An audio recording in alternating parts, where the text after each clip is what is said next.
Right now, millions of people around the world are watching a man with spiked hair point at an Egyptian painting and ask, with total seriousness, whether it might be proof of a flying saucer.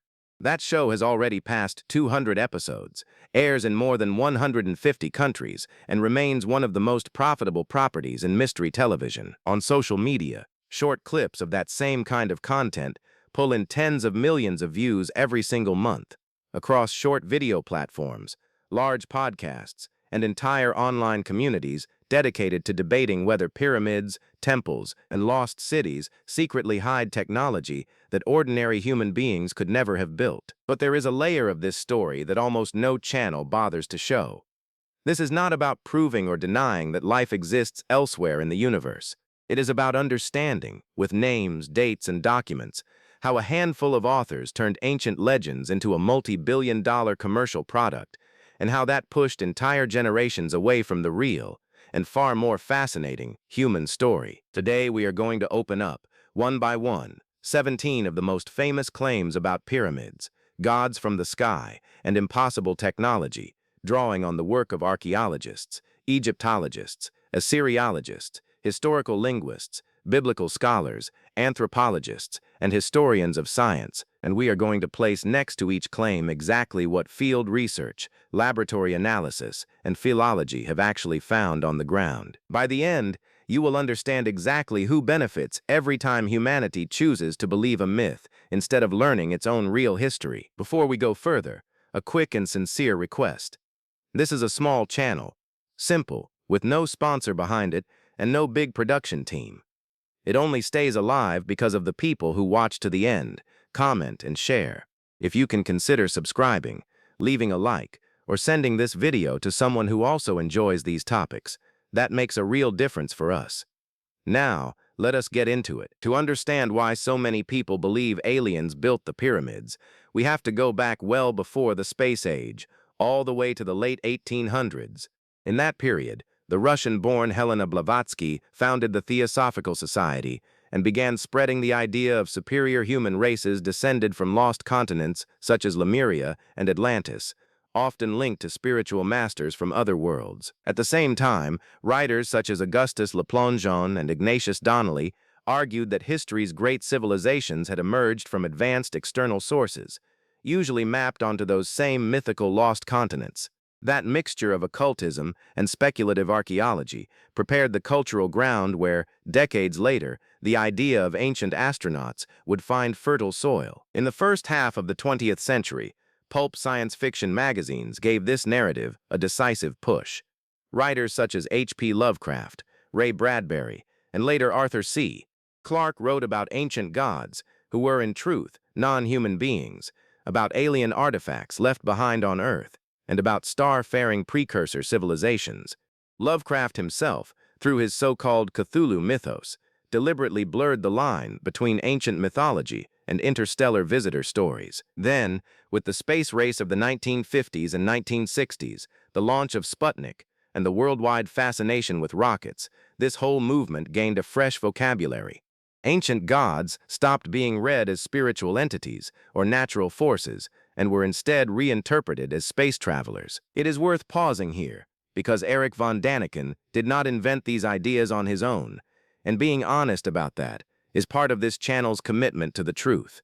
In 1960, French authors Jacques Bergier and Louis Pauwels had already published The Morning of the Magicians, a book that mixed occultism, ufology, and references to Lovecraft to argue that ancient civilizations had received knowledge from non-human beings. That book directly inspired Robert Charroux to write his own works on humanity's supposedly unknown history. And it was Charroux' material that von Däniken, according to researchers such as Jason Colavito, borrowed almost wholesale for a magazine article published in 1964, an article that earned him the book deal for what became Chariots of the Gods 4 years later. In 1968, he published Chariots of the Gods, arguing that ancient religious iconography, monumental architecture, and the mythologies of many peoples were, in fact, records of prehistoric contact with extraterrestrial beings. 2 years later, with the book already a bestseller, von Däniken was convicted of repeated fraud, embezzlement, and forgery, receiving a 3.5-year sentence, of which he served roughly 1 year. It was during that time in prison that he wrote the second book in the series. His debut book never went through any serious academic review. Instead, von Däniken relied on rhetorical questions such as, "Is it possible?" paired with striking visual comparisons, like placing a Mayan carving next to a modern astronaut side by side. That formula completely bypassed scientific scrutiny while striking deep at the human hunger for cosmic mystery and distrust of traditional institutions. The success was so large that von Däniken built a genuine publishing empire. More books followed, such as Gods from Outer Space in 1970 and Gold of the Gods in 1973, followed by film adaptations.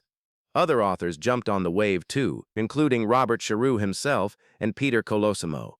And in 1976, author Zecharia Sitchin released The 12th Planet, which would become the foundation for one of the most influential, and as we will see, most mistaken theories in this entire field, the one about the so-called Anunnaki. Over a career spanning more than 5 decades, von Däniken wrote nearly 50 books, translated into 32 languages, selling more than 70 million copies worldwide. In 2003, he opened a theme park in Switzerland entirely dedicated to his theories, with pavilions covering the Nazca lines, the Egyptian pyramids, and the Maya, but the venture never became financially sustainable and shut down the related exhibits only a few years after opening. Von Däniken died in early 2026, at 90 years old, leaving behind an estimated net worth of around $30 million, built almost entirely on claims that science had already refuted decades before his death. Decades after Chariots of the Gods was published, in 2009, the television series Ancient Aliens premiered, turning this whole set of ideas into a streaming and social media phenomenon, with clips racking up tens of millions of views on algorithms that reward the most sensational content, not the most accurate one. That content is distributed today in more than 150 countries, translated into dozens of languages, and has been watched, counting every rerun and streaming platform, by hundreds of millions of households worldwide. This kind of production leans on dramatic scoring, authoritative-sounding narration, and carefully chosen visual cuts to train audiences into accepting speculation as though it were serious historical debate. The so-called experts who appear on screen, more often than not, hold no recognized credentials in the relevant academic fields, whether archaeology, Egyptology, or ancient linguistics. The psychological effect is powerful, because the ancient astronaut hypothesis hands the viewer a grand, comforting narrative that gives human history a cosmic purpose, while at the same time feeding distrust of established science and universities. And this is exactly where the real problem begins, which we are about to break down claim by claim, with real researcher names and real excavations. Let us start with the most famous claim of all, the Great Pyramid of Giza. The claim, championed by von Däniken, Christopher Dunn, and Graham Hancock, is that the Egyptians could never have raised a monument with such precision using only copper tools, and that it must have required acoustic levitation, laser cutting, or internal geometry impossible for people of that era. Supporters point to the near-perfect alignment with the cardinal points, the multi-ton weight of the blocks, and internal shafts supposedly aligned with specific stars. The reality found on the ground is very different, and far more interesting. Archaeologist Mark Lehner excavated an entire workers' village at Height El Gurab, next to the pyramids, complete with bakeries, butcher shops, and dormitories for thousands of laborers organized in shifts. Researchers also found the so-called Diary of Mer, a set of papyri discovered in 2013 at the site of Wadi al-Jarf on the Red Sea coast, contemporary with the construction, which documents, day by day, the transport of limestone from the Tura quarry to the building site using canals connected to the Nile, even naming the official responsible for logistics. Copper tools, when combined with quartz sand as an abrasive, cut limestone with ease, and where marks from those very chisels have been identified on the original blocks. Wooden sledges lubricated with water over wet silt tracks, a technique confirmed even by Egyptian paintings from the period, drastically reduced friction during transport. It is worth addressing the acoustic levitation claim directly, since it keeps circulating in fringe videos, suggesting the Egyptians used sound vibration to make stone blocks momentarily lighter. No modern acoustics experiment has ever reproduced that effect on blocks with the weight and volume used at Giza, and no Egyptian inscription, no musical instrument found at the work sites, and no relief makes any reference to such a technique, which sharply contrasts with the concrete physical evidence supporting ramps, sledges, and ropes, all repeatedly depicted in Egyptian funerary art of the period. The academic consensus is solid, well documented, and grounded in labor organized by the Egyptian state itself, not alien technology. The second case is Stonehenge, in England, which von Däniken and other 20th-century fringe authors described as a supposed landing pad, an astronomical computer, or an energy-focusing machine built with alien help, mainly because of the transport of bluestones from the Preseli Hills in Wales over such a long distance. Archaeologist Mike Parker Pearson led the so-called Stonehenge Riverside Project, whose extensive excavations revealed a multi-phase Neolithic and Bronze Age monument built over centuries using timber, stone, rollers, and sledges over land and water, with organized communal labor. There is no trace of any external technology here. What exists is a very long-term collective human project, exactly the kind of sustained effort that many ancient cultures were fully capable of maintaining across generations. The third case is the Nazca Lines, in the Peruvian desert, which von Däniken described as landing strips, navigation markers, or signals built for ancient astronauts, since their scale would only be fully visible from high above. Researcher Maria Reicha devoted decades to studying these lines, followed by Helene Silverman and modern geospatial teams. What they found is that the lines were created simply by removing dark, iron oxide-coated pebbles to expose the lighter soil underneath. They served ritual, processional, and water cult functions tied to the Nazca culture, roughly between 200 years before Christ and 600 years after Christ, connected to underground aquifers and ritual pathways linking sky and earth. It is worth remembering that much of the Nazca imagery is perfectly visible from the surrounding hillsides, with no need for flight at all, and that local people walking the lines themselves during their processional rituals experience the artwork in a completely different way from the modern aerial view, from inside the drawing rather than above it. Anyone can reproduce this kind of layout using simple wooden stakes, cords, and proportional scaling from a small reference sketch, with no need for flight whatsoever. The fourth case involves the Moai statues of Easter Island, in Polynesia, whose stone figures, some weighing more than 80 tons, were supposedly raised, according to von Däniken and Jean-Pierre Hallett, by extraterrestrial technology or by giants, since the Rapa Nui people would not have had enough resources on such a remote island. Experimental archaeology, conducted by Terry Hunt and Carl Lipo, demonstrated, in practice, that the moai could be moved upright using simple ropes tied around the statue in a rocking, walking motion, using only small teams of people. Pollen studies also showed that the island was once densely forested, with large native palm trees whose trunks very likely served as rollers and levers during the transport of the statues to their ceremonial platforms, supporting a complex Polynesian society before excessive ecological exploitation impoverished the island in later centuries. Each moai, in fact, was carved directly at the Reno Raraku volcanic quarry, using basalt tools, harder than the rock being worked, and the full process of carving, transporting, and raising a single statue could take months of coordinated labor by an entire clan. Once again, ordinary human ingenuity, tested and demonstrated in practice by modern archaeologists, not alien technology. The fifth case, and one of the most cited today, is Gobekli Tepe, in Turkey, presented by Graham Hancock and other theorists as a complex that supposedly appeared out of nowhere, built by non-human intelligences or survivors of an advanced lost civilization, since it predates the beginning of conventional agriculture by thousands of years, around 9,500 years before Christ.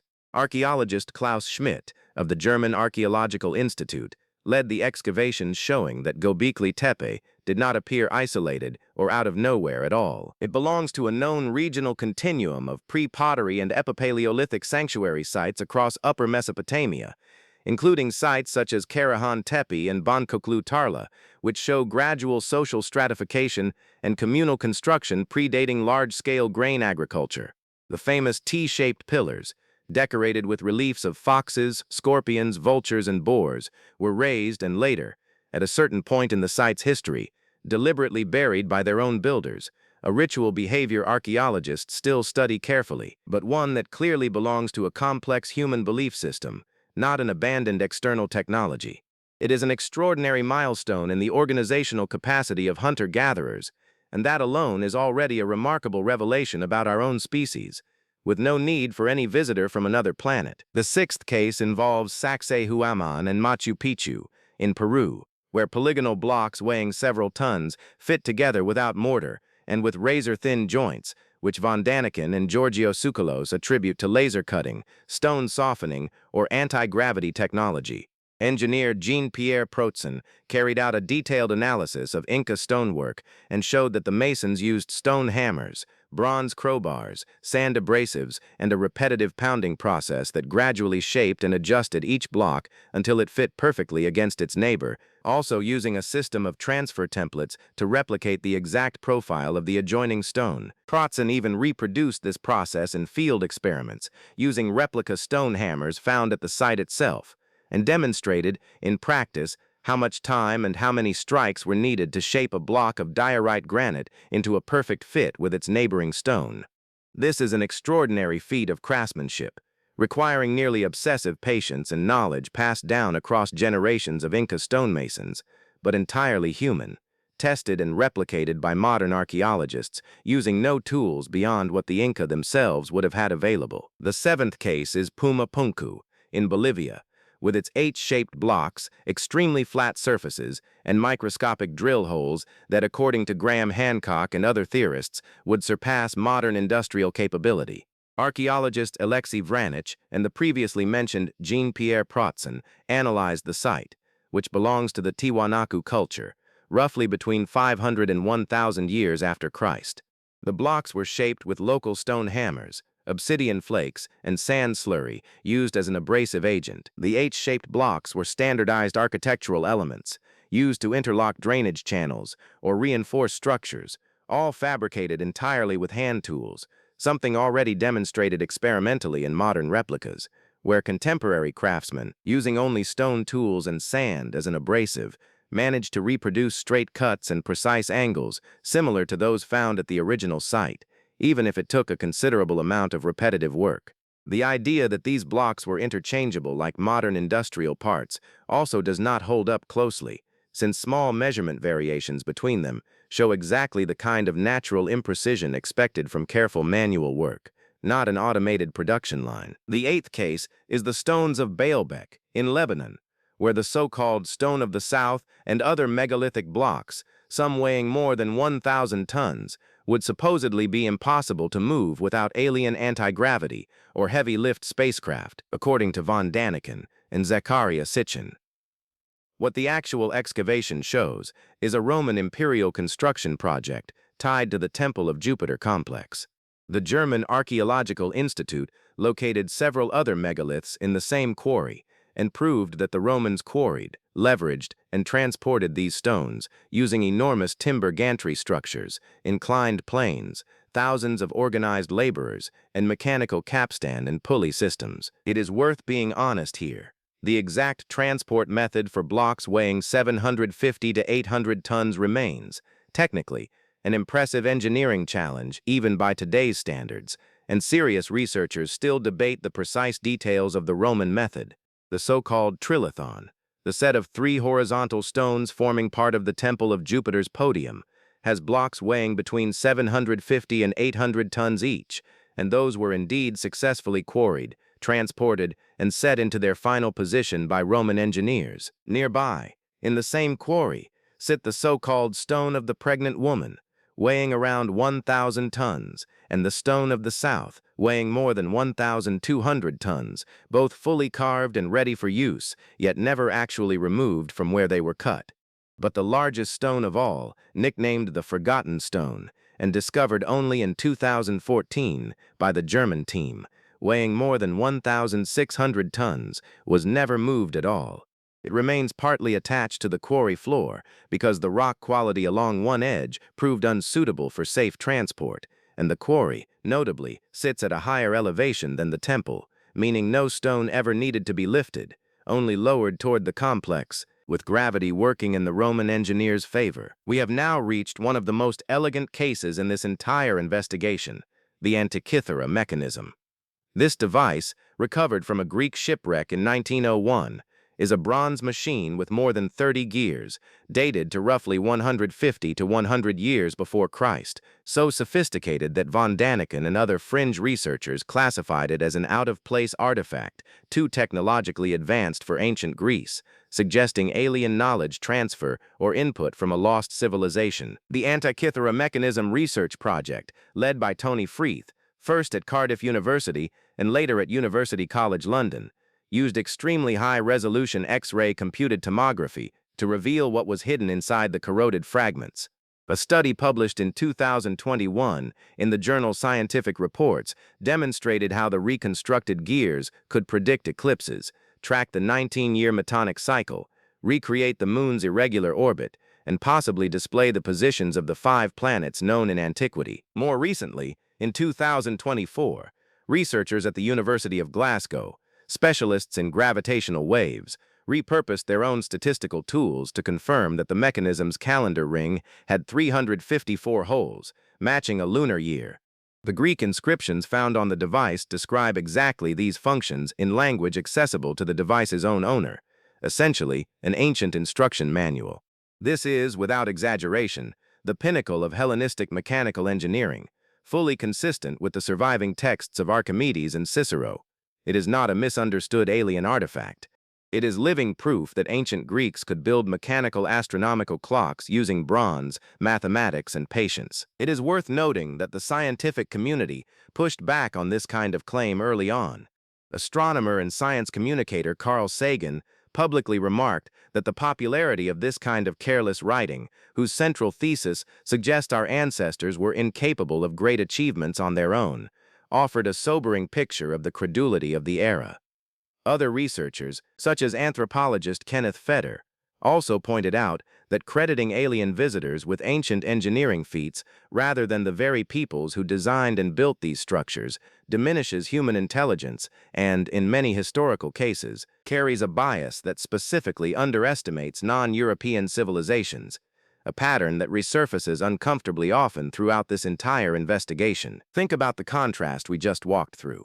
On one side, a handful of corroded fragments, treated for decades as a minor museum curiosity, until computed tomography, statistical analysis of microscopic holes, and decades of collaborative work among historians, engineers, and physicists revealed, layer by layer, a functioning mechanical astronomical calendar. On the other side, the claim that this kind of sophistication could only come from off-planet, a claim that never needed any tomography, never needed any laboratory analysis, only a well-placed rhetorical question in front of a camera. That is exactly the difference in method, between evidence built up patiently and assertion made without any grounding, that sits at the heart of everything we are reviewing in this video. If this kind of investigation is changing the way you see these stories, this is exactly the moment to consider subscribing to the channel. It helps a small, independent project like this one keep going and keep bringing you this kind of careful research without relying on sponsors or sensationalism. Now let us move on to the next chapter of this investigation. The 10th case is Mohenjo-Daro, in the Indus Valley Civilization, where von Däniken and David Hatcher Childress linked the city's destruction and descriptions of glowing weapons in Sanskrit epics to a supposed ancient nuclear war, waged by or against extraterrestrials, citing vitrified stones and skeletons found in contorted positions. Excavations historically led by John Marshall and Mortimer Wheeler, and continued by modern teams, reveal something far more earthbound, though no less dramatic. The skeletons found represent hurried, informal burials during the collapse phase of the mature Harappan civilization, around 1,900 years before Christ, caused by climate change, the shifting of the Indus and Ghaggar-Hakra river systems, economic decline, and localized episodes of violence. Not a single atomic blast, the so-called vitrified pottery, is the result of accidental kiln overfiring or localized structural fires. There is no radioactive isotope, no impact crater, and no nuclear fallout layer anywhere at the archaeological site. What researchers found instead was a pattern of gradual abandonment of the great Indus Valley cities over several generations, with families relocating to smaller, more dispersed settlements as the Gagar-Hakra River dried up and long-distance trade collapsed, a slow deurbanization process far closer to a prolonged climate and economic crisis than to any single sudden catastrophic event. The 11th case is perhaps the most commercially influential on this entire list: the Sumerians and the so-called Anunnaki. Zecharia Sitchin argued, in The 12th Planet, that the Anunnaki were extraterrestrials from a planet called Nibiru, who came to Earth to mine gold for their atmosphere and genetically engineered human beings from an earlier hominid species used as slave labor.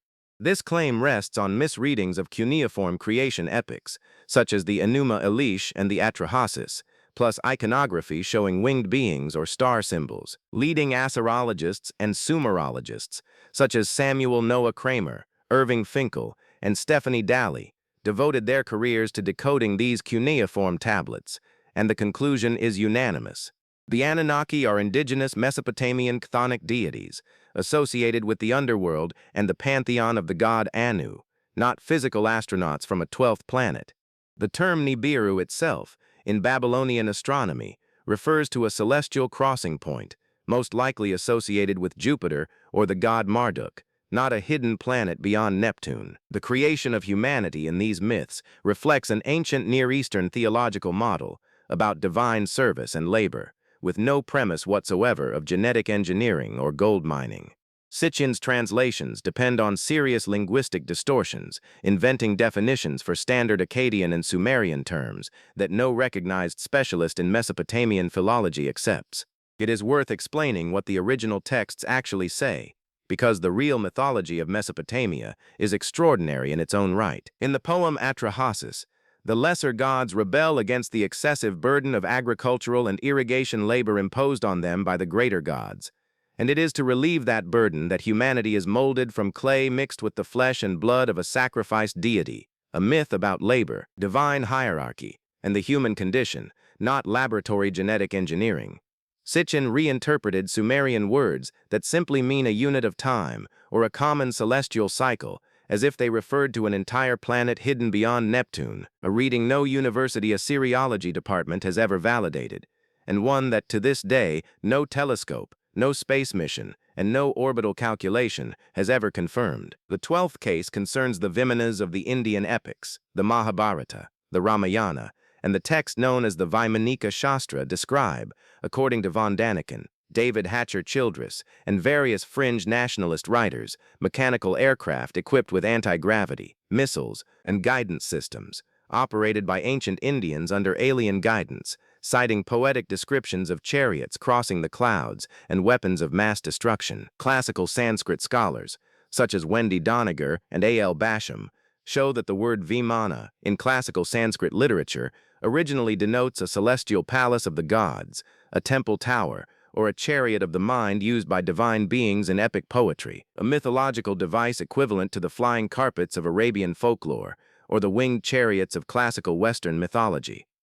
It is worth understanding the original context of these descriptions, since the Mahabharata is, above all, an epic poem about a family war between cousins, full of the exaggerated poetic devices typical of Indian oral tradition, including divine weapons that represent cosmic and moral forces, not literal military hardware cataloged like an artillery manual. And here is the most revealing detail in this entire investigation.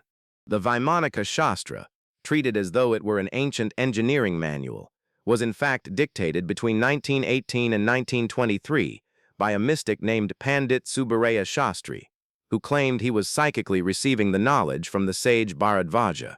A study conducted in 1974 by researchers at the Indian Institute of Science traced the text's entire origin, interviewed Shastri's former associates, and confirmed, with precise documentation, that no manuscript predates 1918, none. This is not a matter of open academic debate. It is a documented fact of provenance.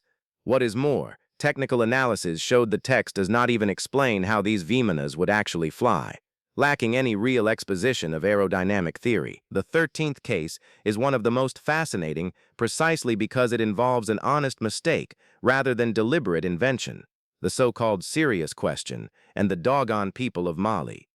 Author Robert Temple, in his book The Serious Mystery, published in 1976, claimed the Dogon possessed precise astronomical knowledge about the invisible companion star, Sirius B, and its roughly 50-year orbit. Knowledge that, according to him, had been transmitted by amphibious extraterrestrials called the Nomo. This claim rested on French ethnographic reports by Marcel Griol and Germain Dieterlen, produced in the 1930s and 1940s. The problem is that Belgian anthropologist Walter van Beek, returning to Dogon territory in 1991 for new fieldwork, found absolutely no trace of that detailed knowledge about Sirius. In his own words, no one, not even within Griol's own circle of informants, had ever heard of or understood Sirius as a double star. Van Beek concluded that the ethnography produced by Griol after the Second World War could not be taken at face value, and that a French astronomical expedition led by Henri Deslandres, which spent 5 weeks in Dogon territory in 1893 to observe a solar eclipse, may well have been the real source of that cultural contamination, since by the 1930s the existence of Sirius B was already circulating in popular astronomy books available across French West Africa through schools and mission posts, transmitted through ordinary European contact rather than beings from space. In fairness, and to keep this investigation honest, that reinterpretation by Van Beek also drew criticism from other anthropologists, including Griol's own daughter, who considered it hasty. But even within that legitimate academic debate, no serious anthropologist today defends Temple's original alien hypothesis. The consensus has settled entirely around human explanations, whether colonial contact, researcher projection, or a combination of both. The 14th case takes us inside the biblical tradition itself, with the prophet Ezekiel's vision and the Ark of the Covenant. Von Däniken and NASA engineer Joseph Blumrich, who went so far as to design a hypothetical Ezekiel spacecraft, argued that the prophet had witnessed an unidentified flying object landing, that angels were extraterrestrials, and that the Ark of the Covenant was a high-tech nuclear battery, communication device, or weapon built under alien instruction, citing descriptions of wheels within wheels, glowing amber, and winged creatures, along with accounts of the Ark causing illness or striking people dead. Biblical scholars such as Margaret Barker and John Walton show that Ezekiel's visions belong to a well-documented genre, Hebrew throne chariot mysticism known as Merkabah, which uses standard royal court imagery from the ancient Near East, such as cherubim, storm deities, and divine chariots associated with gods like Baal or Yahweh himself.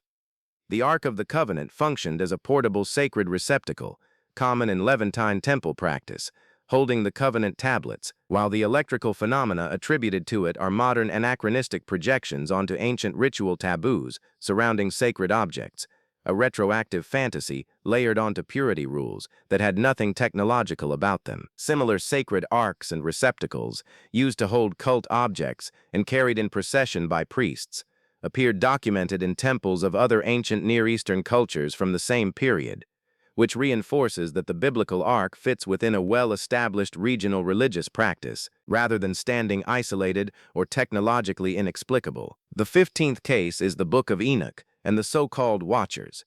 This apocryphal biblical text describes beings who descended from the sky, married human women, fathered giants known as the Nephilim, and taught forbidden arts such as metallurgy and astronomy, which von Däniken and other ancient astronaut theorists read as a literal account of extraterrestrial contact. Scholars of Second Temple Judaism, such as E. Isaac, Michael Wise, and James Vanderkam, show that the Book of Enoch is an apocalyptic text composed between the 3rd and 1st centuries before Christ. The Watchers are rebellious angels, heavenly messengers, a standard theological motif in Jewish apocalyptic literature, created specifically to explain the origin of evil, human sin, and forbidden cultural technologies within a theological and moral framework, not an account of physical beings from another planet.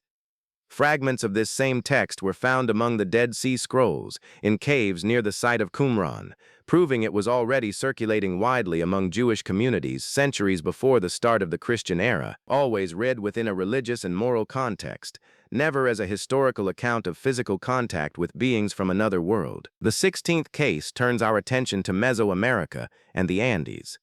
The sarcophagus lid of King Pakal at Palenque is constantly presented by von Däniken and Maurice Cotterell as the image of an astronaut operating the controls of a spacecraft, complete with exhaust flames and levers, and the creator gods of Mesoamerica and the Andes, such as Quetzalcoatl or Viracocha, are claimed to be bearded white visitors arriving in flying vessels. Specialists in Maya culture, such as Linda Scheel and David Stewart, have fully decoded this iconography. King Pakal is shown falling backward toward the underworld, called Xibalba, at the moment of death, embraced by the jaws of the underworld monster, while above him rises the world tree, adorned with the celestial serpent and the bird of the principal deities. The supposed rocket exhaust is, in fact, the stylized root of the maize plant, combined with cruciform underworld symbols. And the legend of bearded white gods is a demonstrably post-conquest myth imposed by the Spanish to justify colonization, since pre-Columbian codices and art depict indigenous deities with widely varied symbolic features. The 17th and final case gathers oral traditions from indigenous peoples around the world, from Australian Aboriginal Dreamtime stories of sky heroes, to Chinese dragon legends of rulers descending from the heavens, to African creation accounts. Von Däniken, David Hatcher Childress, and other fringe authors present these traditions as eyewitness historical accounts of alien visitations. Cultural anthropologists and folklorists show that nearly all human mythologies use what is called vertical cosmology, the heavens above, the underworld below, and the earth in between, because the sky has always served as humanity's universal canvas for explaining astronomical phenomena, weather patterns, and celestial bodies. Blending these metaphorical or animist origin stories with literal spaceships strips these indigenous cultures of the philosophical, spiritual, and ecological richness of their worldview, treating entire civilizations as though they were incapable of crafting their own metaphors. It is worth reinforcing a pattern that has already surfaced earlier in this investigation.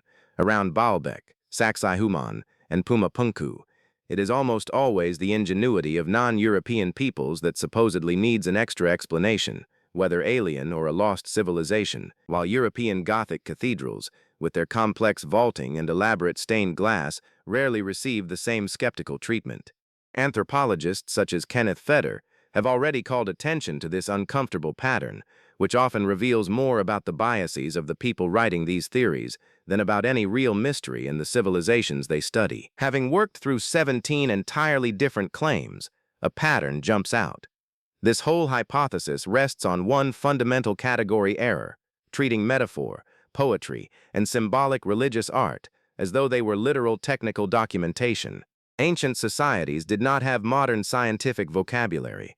They did not know quantum mechanics, aeronautics, or advanced metallurgy in the modern sense, but they possessed extremely rich cosmological vocabularies, where divine flight symbolized transcendence, sacred power, or the movement of the sun across the sky. Fringe authors routinely isolate a single word from an ancient text, such as chariot, cloud, fire, or metal, and force that word into a modern technological definition, ignoring the entire philological context around it.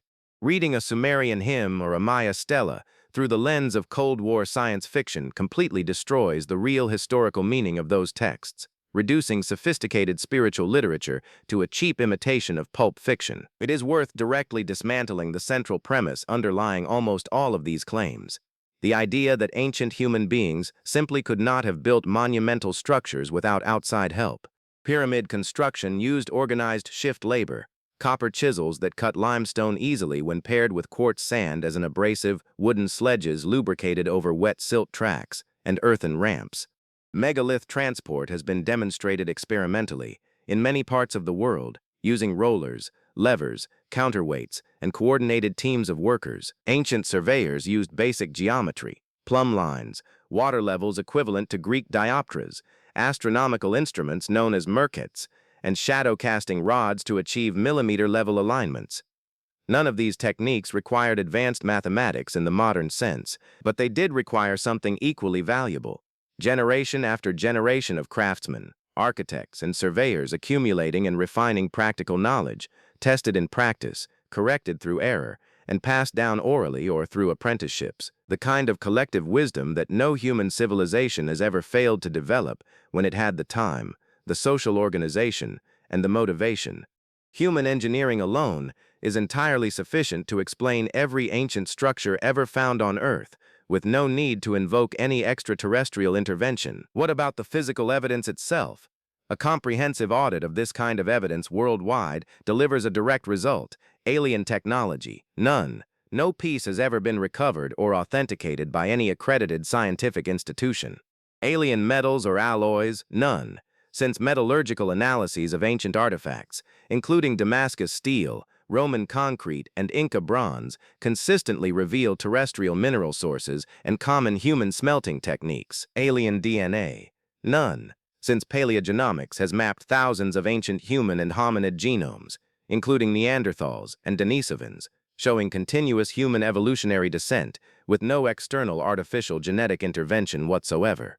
Every artifact ever labeled out of place, such as the so-called Baghdad battery, the Antikythera mechanism itself, the Drapa stones, or the Saqqara bird, has either been definitively explained as an authentic human artifact with a known function, or exposed as a proven modern hoax. Aerial laser scanning, the technology known as LiDAR, currently used to map dense forests in Central America and reveal entire Maya cities hidden beneath the vegetation, is a good example of how modern science keeps discovering monumental human structures nobody knew existed without a single one of them, to this day, ever requiring an explanation beyond proven human capability.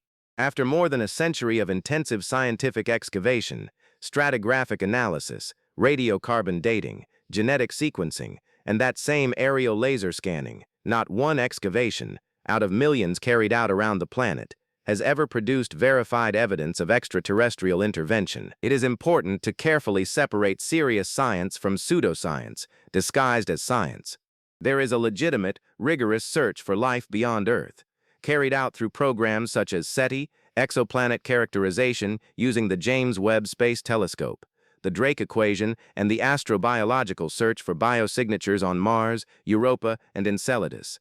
The ancient astronaut hypothesis commits a basic logical error by assuming that, because the universe is vast and life might exist elsewhere, extraterrestrials must necessarily have visited Earth in antiquity. That is logically invalid.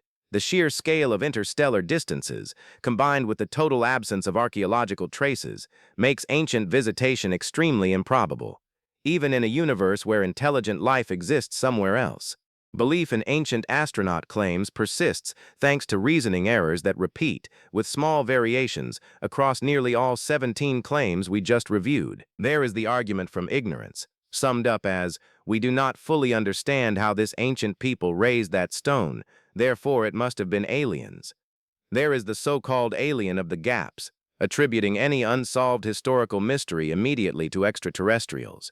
There is cherry-picking, selecting only the visual similarities that support the theory while ignoring mountains of contradictory archaeological data, exactly as happened with the lid of Pakal's sarcophagus, where all the surrounding Maya symbolism was simply ignored. There is pattern recognition bias, known as pareidolia, which makes the human brain see rockets, astronauts, and modern helmets in ancient religious art, the same psychological mechanism that makes a person see a face in an electrical outlet, or an animal shape in a cloud.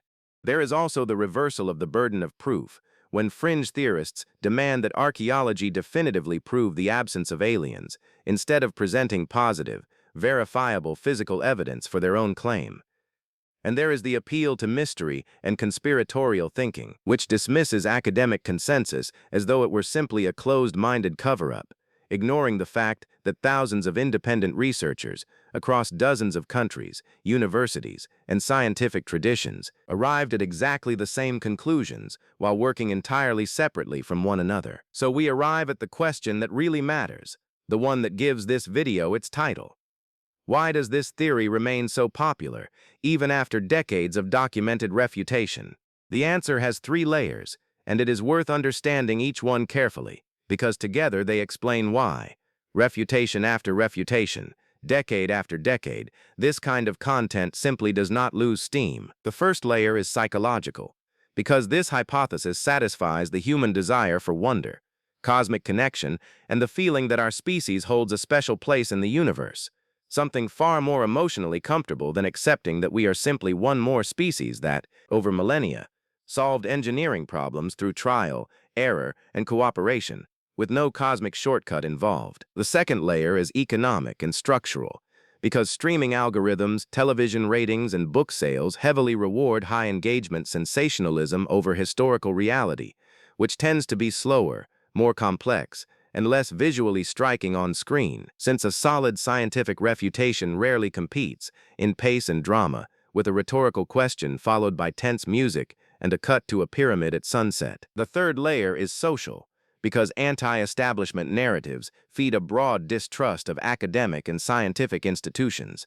and once that distrust takes hold, any conventional explanation sounds like a cover-up, no matter how many papyri, tomographies, or peer-reviewed studies get presented, because the very idea of documented evidence starts being seen, by those who already distrust it, as part of the supposed conspiracy. And this is exactly where we close the loop with what we promised at the start of this video.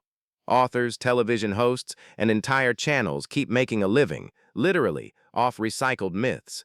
Books already debunked decades ago keep getting reprinted. Shows whose every central claim has already been refuted keep getting renewed season after season.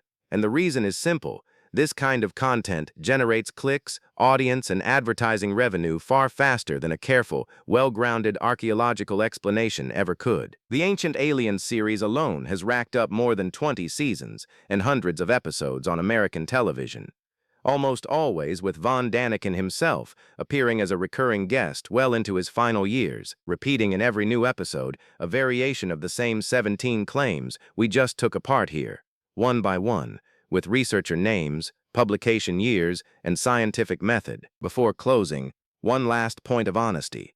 Since this channel prides itself on showing both sides of every question, not every technical detail of antiquity has been fully resolved by science, and admitting that opens no door at all for alien explanations. Quite the opposite. It is exactly what separates serious research from sensationalism. The precise method Roman engineers used to move 750-ton blocks at Baalbek across 800 meters of terrain is still debated among engineers and archaeologists, who propose different combinations of gantries, pulleys, and very large human labor teams. The manufacturing tolerance required for the Antikythera mechanism's gears is also still being studied, since it remains unclear exactly what tools Greek craftsmen used to achieve that level of precision. These are real engineering mysteries, the kind science resolves with more excavation, more materials analysis, and more patience, not with the sudden introduction of a supernatural explanation that no physical evidence has ever confirmed. The consensus gathered across Egyptology, Assyriology, history, anthropology, historical linguistics, and the history of science, built over more than a century of academic research published by institutions such as the British Museum, the Oriental Institute of Chicago, the Smithsonian, and the German Archaeological Institute, is absolute.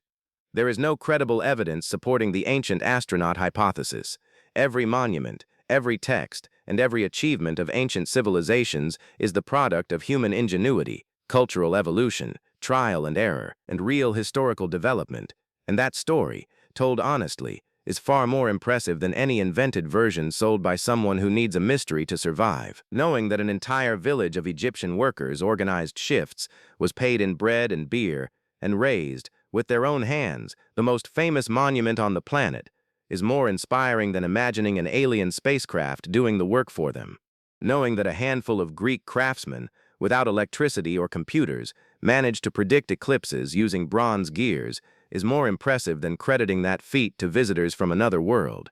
Humanity's real history does not need an alien decoration to be extraordinary. It already is extraordinary on its own. And that is exactly the story this channel intends to keep telling, with research, with verified sources, and with respect for the intelligence of the people watching. If you made it this far, thank you, genuinely, for giving your time to this kind of careful investigation. This channel is small, simple, has no sponsor, and depends entirely on the kindness and support of the people who watch it. If this video changed the way you look at these stories, please consider subscribing to the channel. Leave a like, tell us in the comments which of these 17 cases surprised you the most, and share this video with someone who also needs to hear this version of the story. Every new subscriber, every comment, and every share helps this small project reach one more person willing to trade a comfortable myth for a truth that takes a little more work, but is infinitely richer. We are counting on you to help us keep going and keep bringing serious research about ancient civilizations without sensationalism and without filler. Thank you so much for watching all the way through, and see you in the next video.